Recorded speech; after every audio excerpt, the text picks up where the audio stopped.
દેશના પૂર્વ વડાપ્રધાન અટલ બિહારી વાજપેયીની 100મી જન્મ જયંતિ નિમિત્તે મધ્યપ્રદેશના ખજુરાહોમાં કેન બેતવા લિંક પરિયોજનાના શિલાન્યાસ પ્રસંગે કેન્દ્રીય જળશક્તિ મંત્રી સી.આર. પાટીલે દેશના વડાપ્રધાન નરેન્દ્ર મોદીની પ્રશંસા કરી હતી। તેમણે વડાપ્રધાન મોદીની દીર્ઘદ્રષ્ટિ અને સંકલ્પને હકીકતમાં બદલવાની આવડતને બિરદાવી। આ સાથે જ કેન્દ્રીય જળશક્તિ મંત્રી સી.આર. પાટીલે સદગત પૂર્વ વડાપ્રધાન અટલ બિહારી વાજપેયીને યાદ કરતા જણાવ્યું કે દેશની નદીઓ જોડવાની પરિકલ્પના અટલ બિહારી વાજપેયીએ કરી હતી, પણ તેમની આ પરિકલ્પનાને હકીકતમાં બદલવાનું કામ માનનીય વડાપ્રધાન નરેન્દ્ર મોદીએ કર્યું છે। તેમણે સાથે જણાવ્યું કે જો વાજપેયીજીના કથન મુજબ ત્રીજું વિશ્વયુદ્ધ પાણી માટે થશે તો તેમાં વડાપ્રધાન મોદીની દીર્ઘદ્રષ્ટિને લીધે ભારત ક્યાંય નહીં હોય।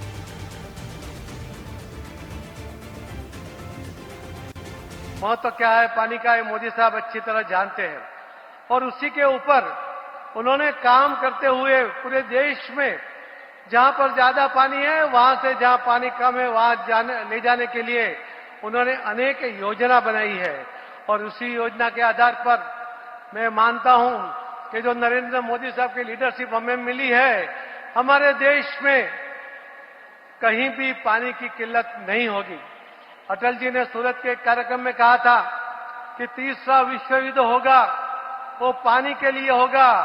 मैं आपको कह सकता हूं कि माननीय प्रधानमंत्री मोदी साहब के लीडरशिप में ये देश में अगर दुनिया का तीसरा विश्व युद्ध होगा और पानी के लिए होगा और भारत उसमें कहीं नहीं होगा।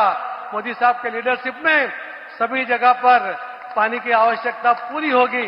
तो मुझे विश्वास है आज के इस कार्यक्रम में आज मोदी साहब आपको बहुत बड़ा तोहफा देने जा रहे हैं। मैं इसके लिए आप सबको बहुत बहुत अभिनंदन करता हूं, बहुत बहुत धन्यवाद करता हूं। भारत माता की जय।